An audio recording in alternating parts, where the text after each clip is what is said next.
Come on back, people. I know NVIDIA is so much more exciting than me. So thank you for those that stayed. I appreciate it. I hope that everyone's having a good day, whatever it is you're here for, whether you're looking for a new job or just checking out new companies locally. So my name's Heather Peck. I'm going to focus a lot today on our engineering-led, our engineering engagement within the SaaS transformation for our company. But the truth is that this presentation is for all of the people in the ecosystem related to SaaS. That means IT, cloud, TPM, product, and services. Let me see where we are. So a little bit about me. I've been in technology my entire life, all 10 years that I've been in working, joking. I started across kind of the entire ecosystem. I've done a lot of different roles. I started in technology with heavy hitters like eBay, so early on in its hyper-growth space.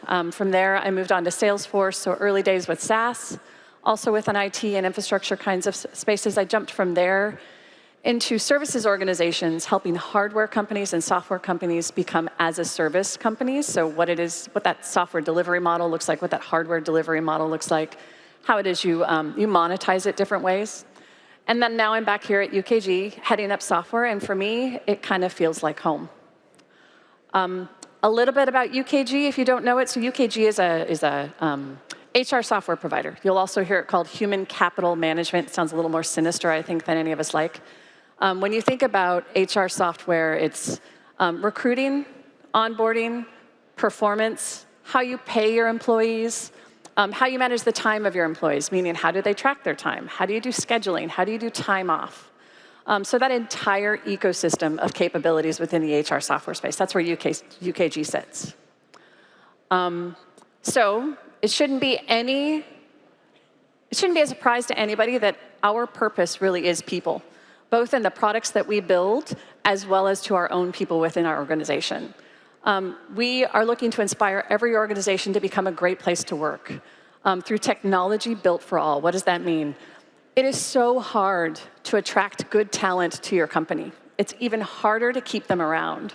So we believe very, very deeply that the tooling and the capability and the software that we sell helps a company to do that through leading through their own culture, not through our culture, right? Through whatever culture it is they want to enable.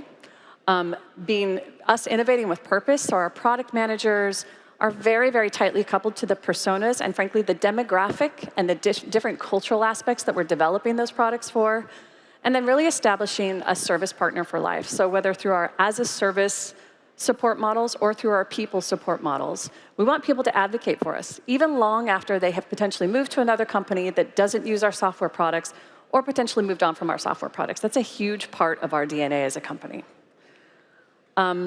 Just a quick talk about us, where we walk the walk that we talk. So we're about 15,000 people large. We have about $4.3 billion in annual revenue. 75% of that workforce is directly tied to delivering value for our customers, whether that's through our Epic organization, which is cloud, software engineering, product, and infrastructure, or through our services organization. So a very large percentage of our team directly impacts our customers. Of that, about 95% of our total company population, and this is something that we use as an asset on a daily basis, knows very specifically how their job impacts a customer, either positively or negatively. And when we talk about transformation, it's a really important aspect that we have leveraged to both accelerate and fine-tune the efforts that we've been doing around transformation. And then we do all this through a culture, passion, knowledge, and customer care. That's what makes us different as a company and as a workplace. One last quick highlight. So we've got 80,000 customers across 150 countries. Really, like I said, it's important for us in knowing our customer base and what it is they do. It feeds into our products. As an employer, though, for engineering specifically, I think we're across 6 different countries, one of which is the US, which, as you all know, is probably at least 15 countries in and of itself. So being able to stand up to that kind of cultural need is a big deal to us. And you see we've got dual headquarters. So as we think about our as-a-service transformation, you can imagine 2 large companies, right, that we brought together under private equity, had a lot of stuff, right? There was probably a lot of low-hanging fruit that we could go after, right? So where do you start? Where do you start as a company? What are the big rocks that you take on? You'll hear me talk about that later on. So that was a piece of it. But the other piece of it is how do we help every single one of our employees show up? As a leader in my career, the number one question that I've been given on a day-to-day basis is, hey, I'm an individual contributor. Hey, I'm a leader. I get it. I get what we're doing. I know where we're going. How do I participate? How do I drive the success of this transformation? So when we think about kind of the lessons that we've learned, it really takes on those two aspects. What things does the company need to do to support them? And then what do you as an individual need to do to really drive this transformation? And this is where I mean, it applies to everybody. It applies to software engineers, to IT leaders, to IT individual contributors, services, everybody.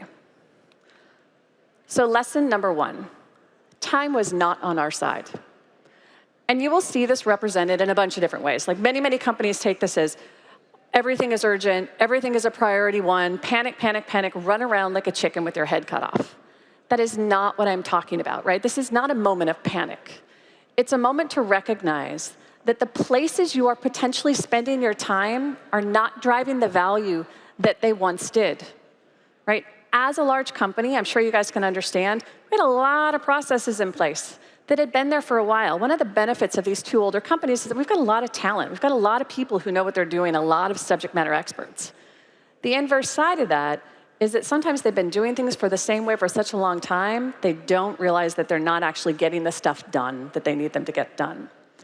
So an example of that was specifically how it is we were envisioning and getting capability to market, right? Also within these two large companies, we had at least 4 different cadences with which we delivered software. Some software value streams delivered it twice yearly, right? Very old school enterprise kind of thoughts. Some delivered monthly, and then we had others that were delivering weekly. This is a product of 2 big companies, the acquisitions they'd done, and never actually aligning them. This is also an example of one of those big rocks that I'm talking about. So the company took a very tops-down approach and a decision to align this, because as a SaaS provider, our customers were expecting value to be delivered in a timely manner, value to be delivered in an iterative manner, and we were never going to get there with 7 different ways to deliver this value. This has nothing to do with the technology, by the way. This is really just a product cadence about how we envision, how we schedule, and how we get things delivered on our roadmap. So that was one thing. The other piece of it, and it ties back to that time management, there were a significant number of meetings that people were spending time in that didn't actually provide the value. So my advice to each of you when you're looking for how do I contribute, what do I need to do differently? So number one, get on board with the big rocks that your company is looking to get done. But number 2, question your involvement in meetings. Go in and say, what are we doing? What are we trying to get done here? What's the question that we're trying to get answered? What's the problem we're trying to get solved? Number 1. Number 2, what's my role in getting that problem solved?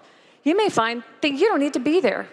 In the US, we have a saying called a looky-loo. You're just there lurking, just paying attention. Get out of those meetings, right? It does, number 1, it's a waste of your time. And number 2, it actually puts things into your head that maybe don't have anything to do with what you're doing, and it starts to derail you from the things that you're looking at. So it's a big element of taking these big rocks and actually getting them operationalized and moving at scale across your organizations. So whether you're involved in a transformation today, you're hiring into an organization that's looking to do a big transformation, or you're just looking to kind of drive change within your own teams, that's the first place you start. What am I doing here and why? The other piece of that is don't be scared to hold other people accountable in these calls. Like you may find, I don't actually have a reason to be here, but this partner of ours is not doing what I need them to do. Very politely, you don't have to be rude about it, but you can hold people accountable for filling in the gaps. It's particularly important when you're looking for massive transformations like this. Okay, lesson number 2, there's no daylight between you and your partners, 0. When I have a product partner, her name is Jess. Jess was supposed to be here presenting, but it's Memorial Day weekend in the States, and she had plans, so I'm here on my own. When I first started at UKG, Jess and I had a discussion in like our first 2 weeks, and I said, I need you to be able to represent me in any meeting that I'm not in. You need to be able to represent engineering and our interests, and I trust you to do that. And vice versa, she said the same thing to me. And what that means is you can't report the news. You really do need to have a level of interest and knowledge about what your partners are doing. So I need to be able to represent the product portfolio, not down to the feature level saying, hey, we're doing this and not this, but I need to be able to speak intelligently when I'm in a meeting that maybe Jess isn't in about what happens if we kick something off of the roadmap? Like, how do our customers feel about that? And really, really understand the value and the timeliness of what it is we're delivering.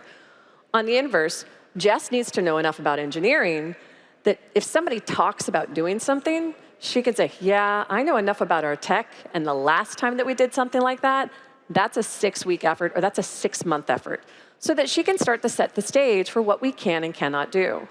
So Jess and I set this example, and it has flowed all the way down through the teams. We have the TPM organization in the boat. We've got our cloud partners in the boat. And when work starts to flow through those organizations to our pillar, they can speak intelligently about what we can and cannot do. And they can also tell us, hey, there's a freight train coming. We need to take a look at our roadmap and adjust because we've got to get this done. It's particularly important when you need to move quickly and agilely, and you need to push decisions deeper into the organization. That's another key element of what we're doing. So there can't be any daylights between your partners. A prime example we're still working through where there's too much daylight. I think everyone in this room has ever worked in IT. You guys know the gap between engineering and IT or cloud, right? So we, and my team can hold me accountable for this one. I think upwards, when we were standing up a new environment, 40 tickets. And that's on the low end. 40 tickets in terms of infrastructure, security, network ports, software deployment. It took weeks to get a new environment stood up. I'm going to guess 45 days. And both teams, engineering and IT, were sitting on either side of the fence just chucking rocks at each other. So IT was going, we don't have the information that we need. We can't do this unless they fill out all these tickets because it needs to be perfect for us to do it. And engineering was like, yeah, we open the 40 tickets, and then we have to call them every day. Are you going to get to it? Are you going to get to it? Are you going to get to it? They need us to constantly stay on top of them to get this done. So neither team was moving forward. Stuck them in a room and said, we need to work through this. This needs to be less onerous on both sides. We have to get this done. And once they worked through, they were working together. Once they worked through, they realized that 90% of the flail that was going on was for our legacy environments. They were optimizing for a business that we were no longer operating in, that we should have just been in a sustaining engineering mode. So as soon as they all realized that, and they knew that they could optimize for the cloud, for GCP where we were deploying, they used all of our incredible DNA, and UKG has really good DNA that, to gravitate to the problem and to solve it. And today, I think that our ability to provision a new environment has gone from 45 days, and that's a conservative estimate in terms of, that's a very positive thing, to 5. Just by getting the people in the room to work together. And all the other stuff for our legacy environments, we've got it into sustaining engineering, we've kind of protected it, but we're not doing any work there for it anymore. We're also not allowing us to derail how it is we're thinking about problem solving. The other unintended side effect of this is that, so we needed to accelerate our move to GCP adoption. This did it. Not one person wants to deploy within these legacy environments anymore. Before we built that automation, before those teams worked together to build that automation, everybody was always like, oh, but I really need to go in the old data center. I really feel like I need to go there. Now nobody wants to go there because it's going to take months for them to get there. It's another big element of how we work with our partners and how you look to solve the problems differently. Third lesson, if it can't be quantified, you do not understand the problem. That's simple. Right? And when you get into kind of people engagement, it gets a little bit more difficult, so I'm not gonna use that edge case. But if we go back to the data center one, 40 tickets is too many. Well, really, how many tickets is enough? Is it 10 tickets? Is it 2 tickets? That's not the question we should be answering. The question we should be answering is, why does it take us 45 days to get an environment set up? We need that environment set up in 5 days. 5 days is tolerable for us. I don't care if there's 100 tickets in doing that. It needs to be set up in 5 days. And once the team was oriented around that problem, they solved it in roughly 3 months. You know, a bunch of work was spun up, and they got moving, and our automation looks beautiful today. One area that we're still working through, and it is a big part of kind of that traditional software to more of a SaaS operation mode, is the concept of technical debt, right? I think that probably most of you know what it is I'm talking about. Previous to now, our product leaders would come in and they would say, I feel like 30% of our capacity should go to technical debt. That's all that you've got. And then into that technical bucket, that technical debt bucket would go all of our security releases, all of our software update releases, all of our customer defects, right? And we'd have to figure out how we did this. And you guys can imagine that as a company that's going through the transformation that we're going through this legacy enterprise to hosted kind of model, we had a significant amount of modernization that we needed to get through to get to a SaaS environment. So it was crazy, right? So we've spent probably the last 18 months working to modernize as much as we can to get the right monitoring and alerting out there, to get the right automation out there. And there's still a significant amount of work, but we're in a much better place foundationally than we've ever been. So as some value streams are starting to exit this, they're like, we hear product managers going, oh my God, thank God we're through that. It's like, no, no, no, no, no, no, no. It never ends, right? You will always have technical debt to deal with. There will always be security patches you need to deploy. There will always be things that need modernization in your environment. So the way that you do that is the concept of error budgets. Sorry, there we go. So we're trying to figure out how do we start to deploy the error budget concept. And if all of your technical debt goes into this error budget bucket, and you have really good visibility into what your SLOs and your SLIs are, right? You can start to see the SLIs get impacted as your technical debt bucket goes up. Or you might blip over on one particular SLI. You might decide that you've got an SLO around a security posture, and that when your SLIs around how behind you are potentially on some of your lower level security things get blipped, all of a sudden that becomes a priority for your next couple of sprints. And you get away from the idea of how product feels or what they think is appropriate or what they think we can tolerate. And you really get into measurable ways to make decisions, right? It's no longer about opinion. It doesn't require another meeting. It can all be done in sync, and it just kind of flows. So we're early days within that space, but we see it as a really huge elevator for us as we look at how it is we sustain this operational mode of not getting into technical debt jail ever again. So is this all? It's not, right? So these are the three areas that in the different roles around transformation that I've been in that I see recur over and over and over again. If you're looking for what you need to do as an individual contributor or a leader within any one organization, I guarantee you can hitch your wagon to any one of these three things and you're going to see results. You'll see personal results for you, you'll see results for your team. But it also requires your companies and your organizations to go through and have the hard conversations about what those big rocks are. So for us, one of our big rocks was, like I said, it was the way that we were envisioning and delivering product, right? Our next big rock is actually going to be around kind of the technical capability that we leverage to keep those pipelines going. Your big rocks may be around prioritization. Like, we've got really good prioritization. We were just using the wrong ways to actually prioritize work. So if we can orient those around database decisions, we'll be in a much better state. So no, this isn't it all. But these are the things that I find are common across all companies as I've gone through this. So thank you all for your time. I appreciate it. I'm sorry about whatever happened. Apparently my presentation was difficult to load. So enjoy the rest of your day and your evenings. Thanks.